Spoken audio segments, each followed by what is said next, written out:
তারা জানে যদিও এইরকম ময়লাগুলি জলের সঙ্গে যুক্ত হচ্ছে, এটা জলের ধর্ম, জলের ধর্মকে কলুষিত করছে, কিন্তু এই গঙ্গা যে ভগবানের চরণ কমল স্পর্শ করে এসেছে, ওর চিন্ময় গুণ এটা তো কমাতে পারবে না। তো দুটো, একটা চিন্ময় গুণ আর জাগতিক গুণ, কার ক্ষমতা বেশি? তাহলে এই কলকাতার ড্রেনের ক্ষমতা আছে চিন্ময় গুণকে নষ্ট করা? হ্যাঁ, তাই শুদ্ধ ভক্ত কী করবে?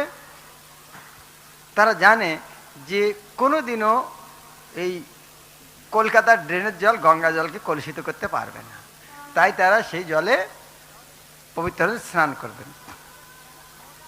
তাহলে এই যে আমরা দদাতি প্রতিগিন্নাতি এই যে সম্পর্কটা করবো কার সঙ্গে? শুদ্ধ ভক্ত, তার বাহ্যিক বিচার আমাদের করা চলবে না।